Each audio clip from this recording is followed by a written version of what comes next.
잠언 21장 21절 22절 두 절 말씀을 제가 봉독해 드리겠습니다. 공의와 인자를 따라 구하는 자는 생명과 공의와 영광을 얻느니라. 지혜로운 자는 용사의 성을 올라가서 그 성이 의지하는 방벽을 허느니라. 아멘. 잠언 21장 말씀을 계속 보고 있는데 오늘은 21절 22절 두 절 말씀만 함께 볼 텐데 22절 중심으로 함께 보겠습니다. 22절 다시 읽어드리면 이래요. 지혜로운 자는 용사의 성에 올라가서 그 성이 의지하는 방벽을 허느니라. 이렇게 되어 있습니다.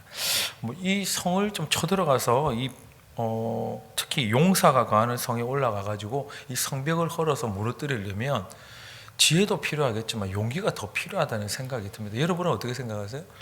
지혜만 있으면 이게 가능할까? 오히려 용기가 더 필요하지 않나? 이런 생각을 해봅니다. 특히 용사의 성에 올라가서 그 성이 의지하는 방벽, 그러니까 이런 표현은 그냥 성을 통째로 무너뜨린다기보다 이 방벽이 그 성이 지탱하고 있는 어떤 요소다.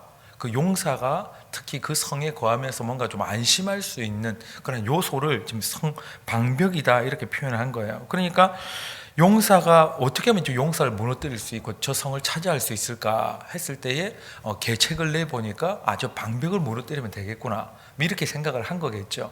그러니까 삼손 사건에 있어서도 이제 삼손이 마지막에 그 성을 무너뜨릴 때에 이 성전을, 그러니까 성전이라기보다 그때에 모여있던 많은 사람들이 모인 어떤 그곳을 무너뜨리기 위해서는 어디가 제일 낫겠느냐 이제 생각을 해야 그 성 기둥 두 개를 무너뜨렸을 때 그 성이 이제 무너진 어떤 그런 것들을 보는데, 마찬가지로 용사가 살면서 든든한 그 성, 또 그 성이 지탱하고 있는 이제 중심된 것이 방벽인데 그 방벽을 무너뜨려야 이 성을 차지하고 무너뜨릴 수 있겠다라는 것은 굉장한 지략이고 계책이고 여기 나오는 지혜인 것 같습니다. 그런데 그것을 실행하기 위해서는 결국은 용사가 사는 성에 올라가야 하는 거예요.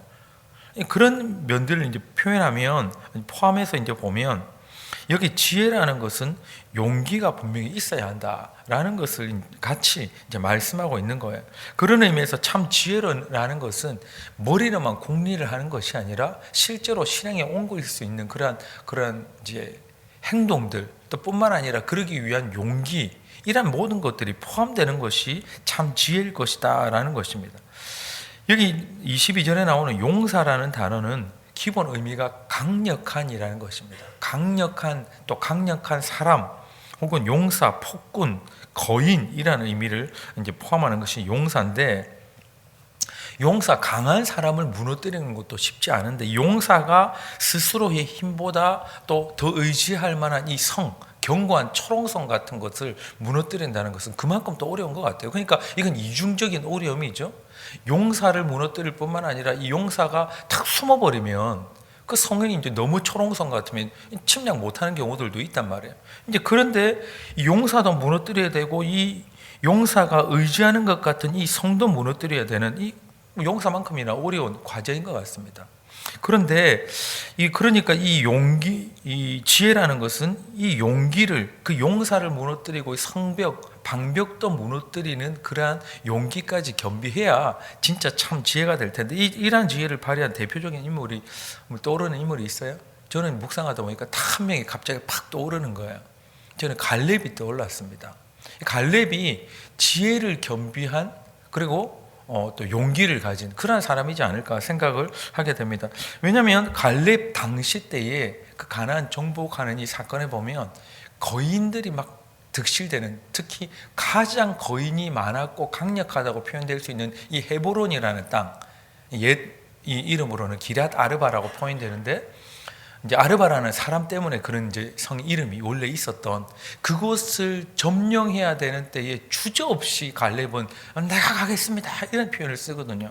이 너무 멋진 장면인데 이것을 여호수아 14장 5절에서 15절의 말씀인데 제가 잠시 좀 길기는 하지만 읽어드리겠습니다. 한번 머릿속에 쭉 그려보시면서 이 말씀 낭독하는 것을 한번 들어보면 좋겠습니다. 이스라엘 자손이 여호와께서 모세에게 명령하신 것과 같이 행하여 그 땅을 나누었더라. 그때에 유다 자손이 길갈에 있는 여호수아에게 나아오고 그니스 사람 여분네의 아들 갈렙이 여호수아에게 말하되 여호와께서 가데스 바네아에서 나와 당신에 대하여 하나님의 사람 모세에게 이르신 일을 당신이 아시는 바라.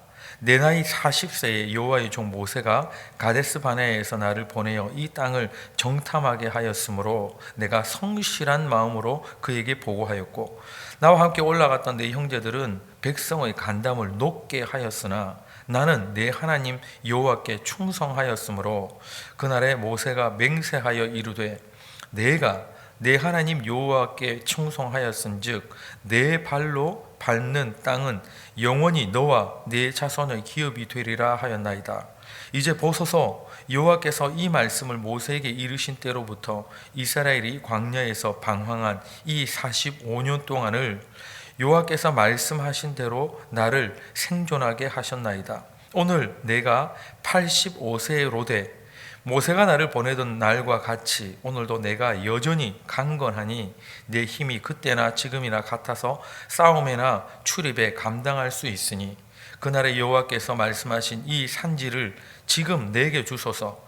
당신도 그날에 들으셨거니와 그곳에는 아낙 사람이 있고 그 성읍들은 크고 견고할지라도 여호와께서 나와 함께 하시면 내가 여호와께서 말씀하신 대로 그들을 쫓아내리이다 하니 여호수아가 여분나의 아들 갈렙을 위하여 축복하고 헤브론을 그에게 주어 기업을 삼게 하매 헤브론이 그니스 사람 여분나의 아들 갈렙의 기업이 되어 오늘까지 이르렀으니 이는 그가 이스라엘의 하나님 여호와께 충성하였음이라. 헤브론의 옛 이름은 기럇 아르바라. 아르바는 아낙 사람 가운데서 가장 큰 사람이었더라. 그리고 그 땅에 전쟁이 그쳤더라. 아멘. 이렇게 되어 있습니다. 본문을 읽는데 굉장히 흥분이 되고 막 신이 나는 거야. 막 이 실행되는 장면이 얼마나 멋질까. 갈렙은 40세에 가데스 바네아라는 곳에서 모세에게 이제 모세를 통해서 이제 정탐을 통해 파송을 받게 되죠. 동료 11명과 함께 여호수아를 포함해서 그곳에서 이제 두루 탐지한 시간이 40일이었어요. 그가 40세 때 40일 동안 그 가나안 땅을 돌아다녔는데 그의 눈에 가장 아름답게 보였던 땅 하나가 헤브론이었다는 거죠. 거기에 거인족 중에서도 가장 강력하고 큰 거인족이 살고 있었는데 사사기에는 이것을 어떻게 표현하고 있냐면 거인이 한 명이 아니라 3명이 살고 있었다고 표현하고 있어요. 그래서 사사기에는 적어도 3명 이상의 거인이 그 땅에 있었다. 그리고 가장 크고 강력한 거인들이었다. 물론 다른 땅에도 거인이 좀 있었겠지만 그 땅에, 그런데 갈렙의 눈에는 그 땅이 기름지고 아름다운 것이 너무나 멋져 보였기 때문에 비록 그 땅에 거인이 있고 가장 강력한 존재가 있고 3명 이상이 있었다 할지라도 갈렙의 눈에는 그게 너무 멋져 보였다는 거예요. 그래서 그것에 반한 이 마음을 무려 몇 년 동안 품고 있었다는 것을 표현하고 있냐면 갈렙을 45년 동안이라는 거예요. 우리는 광야에 이렇게 떠돈 시간을 40년이라고 알고 있는데 어쨌든 가나안 정복하러 들어가는 이런 모든 시간까지 포함한 이 갈렙의 표현은 이 45년이라는 해를 세고 있으면서 얼마나 그 마음에 담고 있었는지가 표현되는 것 같아요. 내가 이 날을 위해서 20년을 기다렸습니다. 15년을 기다렸습니다. 이런 얘기인 거거든요. 내가 45년 동안을 기다리고 있었다는 거예요.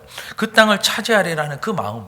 그래서 딱 이제 땅을 정복하기 위해서 나눌 때에 이제 갈렙이 나가서 여호수아가 이제 분배를 하고 있으니까 이 얘기를 하는 거예요. 내가 45년 동안이나 이 땅을 품고 있었습니다.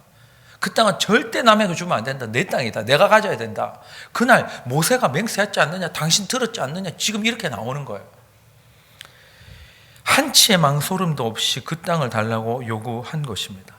이때에 이 지금 갈렙의 표현이 뭐라고 표현하냐면 그때 내가 40세였는데 지금은 45년이 지어가지고 지금 85세가 되었습니다. 내 나이가 85세이지만은 이렇게 표현되는 거예요. 그 얘기가 무슨 얘기예요? 다른 사람 보기에도 나 늙었다 맞다. 기력이 좀 없어 보이는 거 맞다. 주름이 늘었다. 그렇지만 나는 40년 전과 같은 외적인 모습은 아니지만 나는 여전히 나 강건하다. 혹시라도 다른 사람이나 요수아가 볼 때에 당신 좀 늙었잖아. 지금 당신 나이를 생각해봐. 40세가 아니야. 지금 나이가 85살이 됐는데 어떻게 그 땅을 그때 40세 때는 안악 자손이 있어도 막 혈기가 왕성해가지고 어떻게 했을지 모르겠지만 요렇게 볼까봐 요수아가 묻지도 않은 거예요. 그런데 이렇게 볼까봐 갈렙은 미리 얘기를 하는 것입니다. 내 나이가 85세라도 누가 물었어요 그거를? 안 물었어요. 근데 갈렙이 스스로도 생각할 때 그때보다는 내가 연로했고 외적으로도 내가 약해 보이지만 나 지금 강건합니다. 지금도 싸움 나갈 수 있습니다. 출입할 수 있습니다. 그러니까 혹시 당신이 보기에 내가 조금 더 기력이 없어 보여서 내가 볼 때는 당신이 지금 안악 자손을 상대하기에는 너무 기력이 없어 보입니다. 그러기 전에 이 갈렙이 얼마나 그 땅을 사모했으면 그렇게 먼저 얘기를 하는 거예요. 내 나이가 45세지만 나 지금 전쟁할 수 있습니다. 나 지금 출입할 수 있습니다. 그러니까 그 땅은 절대 나에게 줘야 됩니다. 이 표현 가운데 뭐가 느껴지시나요? 저는 너무너무 그 땅을 사모하는 갈렙의 마음이 이렇게 좀 와닿는 것 같아요. 그 땅을 얼마나 오랫동안 마음에 품고 있었으니 혹시라도 이거 딴 사람한테 넘어갈까 봐. 이 갈렙의 너무 이 멋진 마음들이지 않나? 그럼 다른 사람 눈에는 그 땅이 기름지고 멋진 땅이 아니었을까? 그의 표현은 안 나오지만요. 그때의 정탐한 사람 모두가 동일한 고백을 한 거예요. 그 땅에 기름지 맞다. 젖과 꿀이 오는 땅이 맞다. 과연 그렇게 맞다. 그런데 그들의 눈에는 뭐가 먼저 보이거나 더 크게 보였냐면 거인족이 살고 있더라. 우린 메뚜기 같더라. 이렇게 표현하는데 이 갈렙의 눈은 좀 달랐던 것 같아요. 그들은 밥이다. 그냥 밥. 그러면서 그 땅 헤브론 나는 너무 아름다운데 그 땅 꼭 찾아야 되겠다. 45년이나 마음에 품고 있었던 거예요. 그 관점의 차이와 비결이 도대체 뭘까? 거인이 크게 보이면요, 그 땅의 아름다움이 작게 보이는 거예요. 근데 그 땅의 아름다움이 크게 보이면 거인이 작게 보이는 것입니다. 그 관점의 차이가 도대체 뭘까? 그 비결이 뭘까? 오늘 요수아의 고백에 이렇게 나오는 거예요. 제가 읽어드리겠습니다.